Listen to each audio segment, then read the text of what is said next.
অনেকেই দেখেছেন যে চিকিৎসার প্রয়োজনে রোগীর জীবন বাঁচাতে আমাদের অনেক সময় রোগীকে রক্ত দিতে হয়। সে অস্ত্রোপচারের প্রয়োজনে হতে পারে বা দুর্ঘটনাগ্রস্ত কোনো কারণেও হতে পারে। তবে রক্তের গ্রুপগুলো সাধারণত হয় 4 রকম, এ, বি, এবি, ও।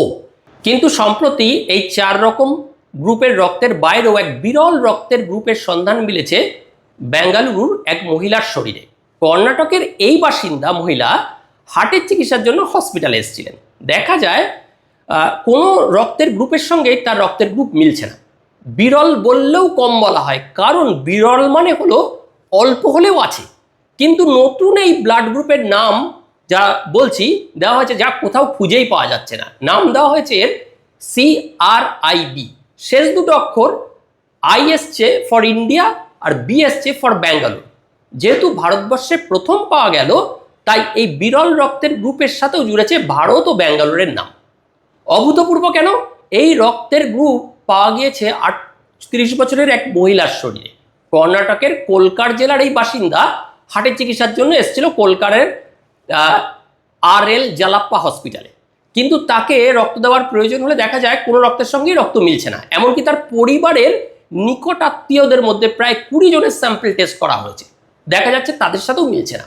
বাধ্য হয়ে হসপিটাল কর্তৃপক্ষের তরফে রুগিনীকে পাঠানো হয় বেঙ্গালুরু রোটারি টিটি ব্লাড সেন্টারে অ্যান্ড অ্যাডভান্স ইমিউনো হেমাটোলজিতে রেফার করা হয়। এটা একটা হায়ার ইমিউনো হেমাটোলজিক্যাল ল্যাব, তাতে রেফার করা হয়।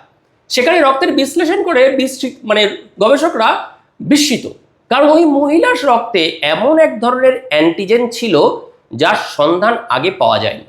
নিশ্চিন্ত হওয়ার জন্য ওই রক্তের নমুনায়ের পরে ব্রিটেনের ব্রিস্টলের একটি গবেষণাগারে পাঠান ব্যাঙ্গালোরের চিকিৎসকরা। টানা 10 মাস ধরে মলিকুলার টেকনিক ব্যবহার করার ফলে পরীক্ষা নিরীক্ষা চলে। শেষে ব্রিস্টলও তাদের রিপোর্টে জানায় ওই মহিলার রক্তের গ্রুপ একেবারে নতুন একটি অ্যান্টিজেন রয়েছে, যাকে ক্রোমার ব্লাড গ্রুপ সিস্টেমের তালিকায় ফেলা যেতে পারে। CRIB, C for Cromer, R for Cromer group, আর CRI ফর ইন্ডিয়া, আর বি ফর ব্যাঙ্গালোর।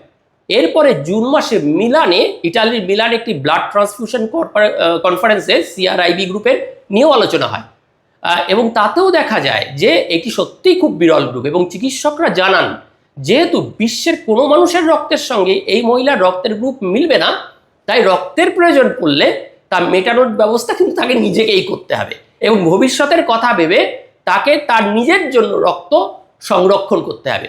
চিকিৎসা বিজ্ঞানের পরিভাষায় এই প্রক্রিয়াটিকে বলা হয় অটোলোগাস ট্রান্সফিউশন।